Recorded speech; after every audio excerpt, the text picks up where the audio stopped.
सबैलाई नमस्ते।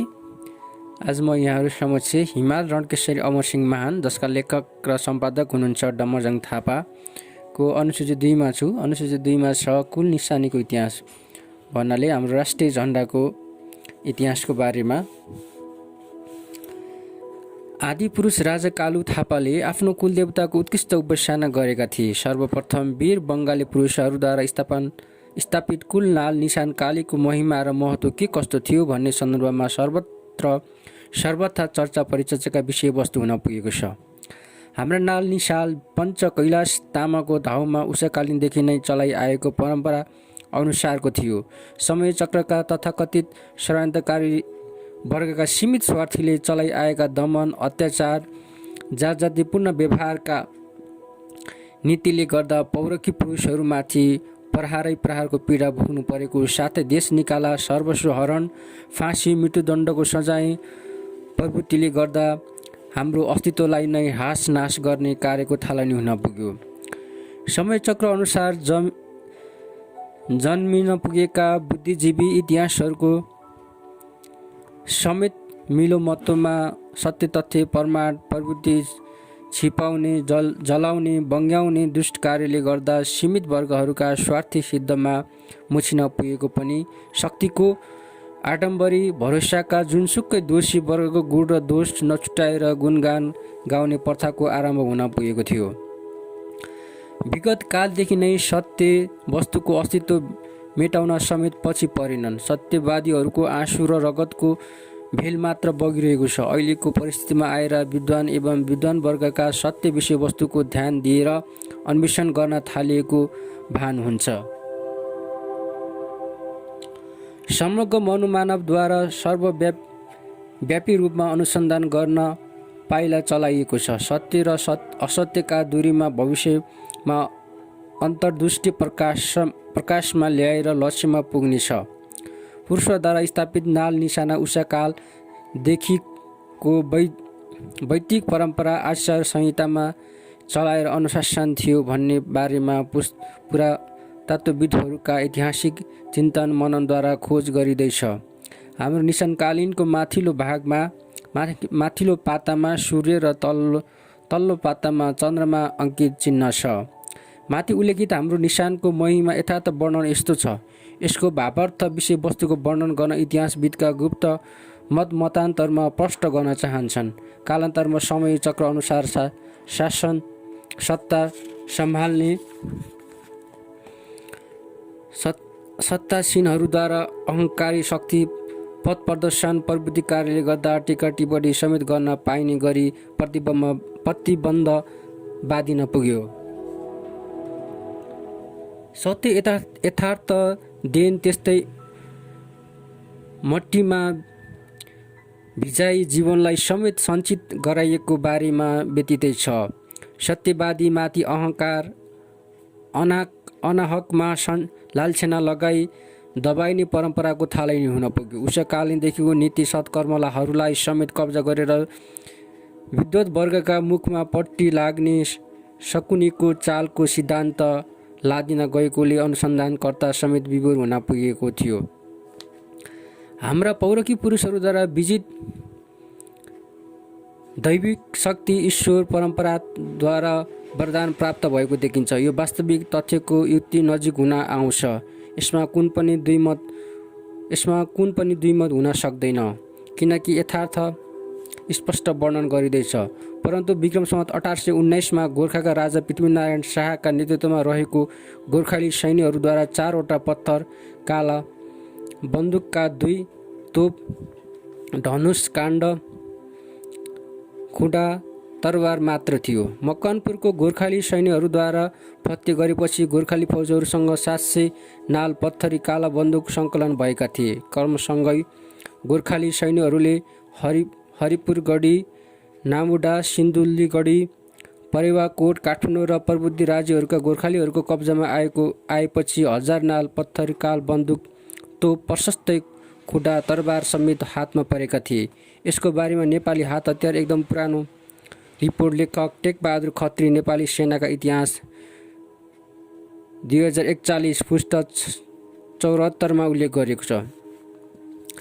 साथै ससाना राज्यहरूलाई एकीकरण नगरेको भए काष्ठमण्डप उपत्यका राजाहरू कब्जा गर्न गोर्खालीहरूलाई सहज पर्ने थिएन। साम्राज्यवादी अङ्ग्रेजी फौजीका शक्तिशालीहरूलाई पराजित गराउन सहज हुने थिएन पनि। कैलाशको पवित्र देवात्माको काखमा चारैतिर शोभित उत्तुङ्ग शिखरहरूका ससाना प्रान्त रजौटा राज्यहरू एउटा पार्नको लागि सहज पर्ने थिएन होला। उषकालका गाथा आदर्श महत्त्वलाई परम्परा विद्युतकै आधारमा पुरुषहरूले निशानकालीन ईश्वरको हृदयकै जलाशय बुझेर ईश्वरको भक्तिको आराधना सधैँ सदा दत्तचित्त भएका थिए। मानस सरोवर कैलाशको धरातलमा मानव जातिको जब सृष्टि भयो र पृथ्वीमा समग्र प्राणी जीवात्मा भन्दा छुट्टै प्रकारको आफ्नो अस्तित्व मानव वर्गद्वारा शिक्षा दीक्षा परीक्षाको समेत अनुभव गर्यो, उसैकालीनदेखि नै दैविक ईश्वरीय सत्ताको कल्पना पनि गर्यो होला। यो कैलाश जननी जन्मभूमि धरतीमाताको त्यस भयावह परिवेशमा बाँच्नलाई मानव जाति वर्गले जुन जस्तो सङ्घर्ष गर्नु पर्यो, साथै सङ्घर्षमा अपराजेक रहेका विषयवस्तुका चिन्तन मनन शक्तिले सफलीभूत पार्न नसक्ने अवस्थाद्वारा डुब्न पुग्यो।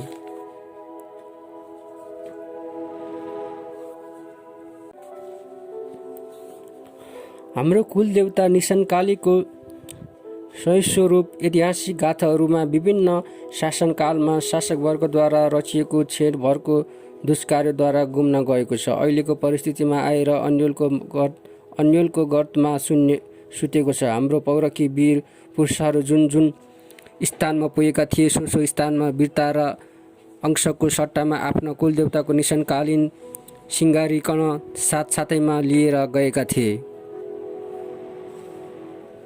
हाम्रो कुलदेवता निशानकालीको बलियो अदृश्य विजित शक्तिद्वारा श्री प्राप्तिको फल मिलेको हुनाले अझै प्रज्वलित शक्तिको तेजले निशानकालीन दुर्गा शिवका नित्य भक्ति आराधना स्तुतिद्वारा दैविक शक्ति अप्रिमेबल बुद्धि योग्यता क्षमता उनै संस्कृतिकर्ताको स्तुति वरदानबाट यो जगन्ठेन कैलाश भूमि शिव पार्वती माताका 80 देव तपभूमि पनि विखण्डित ससाना राज्यहरूलाई बृहत गोर्खा नेपाल राज्यमा एकीकरण गरी एउटै राजधानी बनाउने पुनित कार्यमा हात उठाएर योगदान गरेको इतिहास अझै जीवित अवस्थामा छ।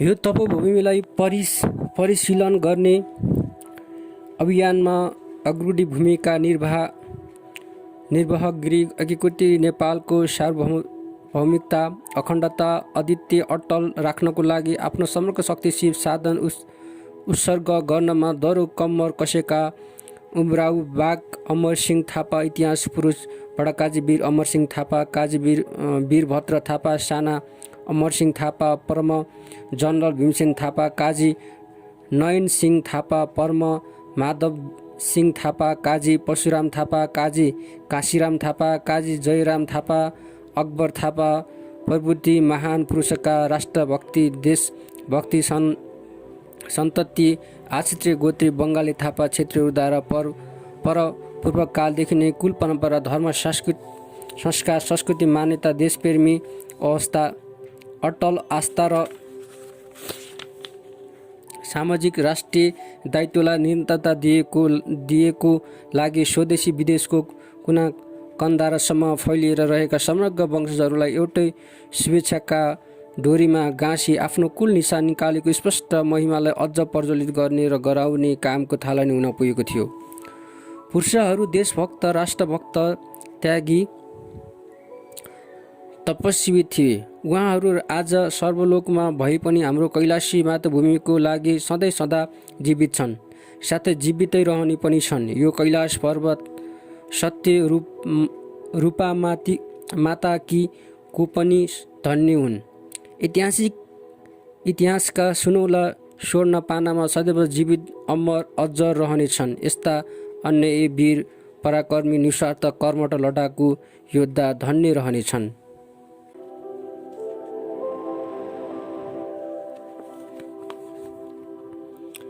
विश्वका अगाडि गोर्खाली वीर वीरङ्गाको कीर्तिमान अटल राख्न सक्षम भए पवित्र तपोभूमिको रक्षाको लागि यस्ता अनन्य देशभक्ति वीरहरू जन्माउने सत्यरूपा माताहरूका कोख धन्य रहनेछन्। पुनः यस्ता अनन्त देशभक्ति वीरको साहस बोक्ने शिर नझुकाउने देशभक्त राष्ट्रभक्त जन्माउने र यो देवात्म कैलाश भूमिको रक्षा गरून् भन्ने छ शुभकामना। समग्र चराचरका परमात्मा र श्री कुलदेवतासँग प्रार्थना गर्दै खाली हात पसारी साधुवर बिन्ती चढाउने छौँ। यो तपोभूमि वीर पुरुषहरूको त्याग तपस्याद्वारा विश्व जगतमा गोर्खाली वीर जाति हुन् भनी प्रमाणित अदृश्य दैविक शक्ति युद्ध स्तुति देवताको शक्ति छ भन्ने दिग्दर्शनको यथार्थ प्रथम द्वितीय विश्वयुद्धहरूमा साम्राज्यवादी शक्तिहरूको समेत मुटु थर्कन र हल्लिन पुग्यो। साथै विश्वमा गोर्खालीहरूले नाम प्रतिष्ठा कमायो। वैदिक संहिता उषाकालनमा निर्धारण गर्न प्रत्यक्षशील विद्वद्विद एवं वैज्ञानिकहरूले समेत विज्ञान प्रविधि चमत्कारमा पनि सूर्य चन्द्रनभन्दा कयौँ गुणा माथि रहेको देखिने साथै चन्द्रमा कयौँ गुणा तल रहेको प्रमाणित गरिसकेको छ। आजको भौतिक तत्त्वमा युगमा वैज्ञानिकहरूको यसबारे एउटै दृष्टिकोण देखिन्छ। उषाकालको सभ्यता संस्कृति साम्राज्यको महिमा महत्त्व व्यतीत वस्तुको उत्खननमा प्राप्त भएका पुरातात्विक सामग्रीहरूको यथार्थ सम्भव वैज्ञानिक यन्त्रका उपकरणहरूद्वारा गरिएको परीक्षण कालको निर्धारणबाट पारामा गरिएको छ। हाम्रा मूल पुर्खा आदि पुरुष राजा कालु थापाद्वारा स्थापित गर्नुभएको कुल निशानकालीन दीप प्रज्वलन गराउने कार्यमा हिमाल रणकेशरी बडा महाराज वीर अमरसिंह थापाको कार्यकालमा भएका ऐतिहासिक योगदानद्वारा स्वतः सिद्ध गरिएको छ। कतै कतै फेल भएको उषाकालमा मठ मन्दिर र अभिलेखहरूमा सूर्य चन्द्रमा अङ्कित ध्वजाहरू राखिएको स्पष्ट देखिन्छ। ऋग्वेदिक समाजका रुद्रका विशेष महत्त्व भए जस्तै हाम्रा साहसी पुरुषहरूमा त्याग तपस्या कठोर योगदान जिन्दगीभरि राष्ट्रका निम्ति अघि सङ्घर्षमा होमिन लडाकु समेत थिए। टुकेका ससाना राज्यहरूको एकीकरण गर्ने योगमा प्रखर योद्धा थिए। शिव दुर्गा निशानकालीन उर्गत तपस्या स्तुति भक्त भावद्वारा यी ससाना खण्डित राष्ट्रहरूलाई एकीकरण गर्ने पुनित कार्यमा अझै शक्ति प्राप्ति भयो। गोर्खाली वीर वीरङ्गा महिमा महत्त्वलाई आजका भौतिकवादी युगमा जन्मिएका अति भौतिकवादी दिग्दर्शन प्रभावित प्रबुद्धि र पश्चिम धरामा बगेका मनुमानव वर्गमा शिवशक्ति र कैलाश भूमिको महिमा महत्त्व दर्शन बुझ्न कठिन पर्छ।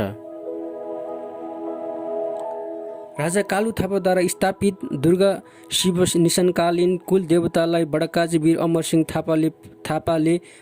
थापाको पालना गरेर राता र नीला ध्वजा पत्ताका धूपदीप साथै नुहाई धुवाई गरी चोखो अन्तर आत्माले पूजा आराधना स्तुति गरी शक्तिशाली भीमकाय देव देवताहरूलाई समेत प्रसन्न पारी सम्राङ्ग जान्नुभन्दा पहिले बाजा बजाना समेत गरेर समग्र चराचर भुवनका परमात्माहरूको निम्ति पूजा आराधना गरी दिव्य परम शक्तियुक्त ईश्वरको उग्र महिमा स्तुति आराधनाद्वारा वीर पुर्खाहरूले लडाइँमा भाग लिने उत्तरका चीनको मानसरोवर कैलाश भोटका अनेकौं भूभाग र ल्हासासम्मका भूभाग पूर्वमा टिस्टा र वर्तमान सिक्किममा समग्र भूभागहरू भोटाङको दामसाङगढी र दालिम हाटगढीसम्म दार्जिलिङ जलपाइगढी कुचबिहारका केही भूभाग र आसामका ग्वालापाडासम्म भूमिहरू पश्चिममा कुमाऊ सतलज यमुना गढवाल कागडाको प्रसिद्ध ज्वालाजी कागडादेखि लिएर छम्ब भूमिसम्म, जसलाई राप्ती नदीले कश्मीरदेखिको भूभाग, दक्षिणमा गोरखपुर, देहरादून, लखनऊ, श्रीनगर, अमृतसर, अल्मोडा, भावी रथिङ्गा, कामेरूप, कामाख्यासम्मको सिमाना पुर्याई बृहत गोर्खा राज्य समेत गाभिने नै नेपालको एकीकरण गरी विश्वलाई समेत थर्काइदिएका थिए। हाम्रा नीलकण्ठ कैलाशी वीरताको गाथा निशानकालीन दुर्गा शिवशक्तिको शक्ति हो। पौराकी पुरुषहरूले लडाइँमा जानुभन्दा पहिले सूर्य र चन्द्रमालाई जल आचमन गरी अर्घ दिएर नीलो र रातो ध्वजा पत्ताका साथ अबिर, अक्षता, पत्रपुष्पम, कुल निशानकालीन देवताको प्रार्थना स्तुति गरी हृष्य प्रबुद्धि समेत गरी साइत हेरी लडाइँमा जाने गर्थे। साथसाथैमा निशानकालीन लिएर जाने गरिन्थ्यो। निशान लगाई विधिपूर्वक पूजाआजा गरी लडाइँमा जाने परम्परा चलिआएको थियो। जुन स्थानमा विजय प्राप्त हुन्थ्यो सो स्थानमा देवी देवताको मन्दिर निर्माण गर्दै सोको संरक्षण गर्नको लागि गुठीको निम्ति भूमिका समेत बन्दोबस्त मिलाउँदै आएको प्रमाणहरू हामीले पाउँदै आएका छौँ। साथै बङ्गाली थापाहरूका पुर्खाहरूले समेत 4.25 लाख गुठी राखेका प्रमाणहरू भेटिँदै आएका छन्।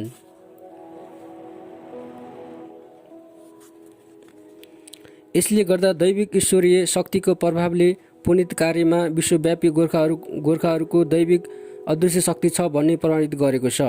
साम्राज्यवादी र विस्तारवादी प्रहार आए गए, परन्तु कैलाशी भूभागका रक्षा अवश्य हुनेछ। तर आज भौतिकवादी विचारधाराका पश्चिमी एसियालीद्वारा बगेर समग्र गोर्खालीहरू युरोपेली सभ्यतामा प्रभावित हुन गई हाम्रो मौलिकता, आदर्श, दैविक, आध्यात्मिक, पौराणिक विजित शक्तिलाई पनि अन्धविश्वास गर्न पुगेकाले वीर वीरगङ्गा बोकेको मातृभूमिको अस्तित्व समेत हाँसनास हुन पुगेको छ। जीवित ऐतिहासिक इतिहास लोप हुँदै गएको छ। वीर वीरगङ्गा भएका इतिहासलाई जीवित राख्नुपर्छ। वैदिक उषकालका आचार संहिता अनुपम वीर बङ्गाली थापाहरूले परम्परागत हिसाबले कुलदेवताको पूजा आज चलाइ आएका छन्। क्षेत्रीयको धनुर्वेदको 183-188 सम्म बताएका काली, दुर्गा, भैरवहरूको पूजा गर्न गएको विधान मिल्न गएको पाइन्छ।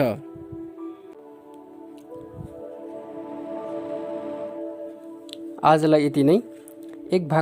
यस भागको कुल निशानको इतिहासको बारेमा बाँकी अंश हामी अर्को वाचनमा यहाँहरूलाई सुनाउनेछौँ। सुनिदिनु भएकोमा धेरै धेरै धन्यवाद।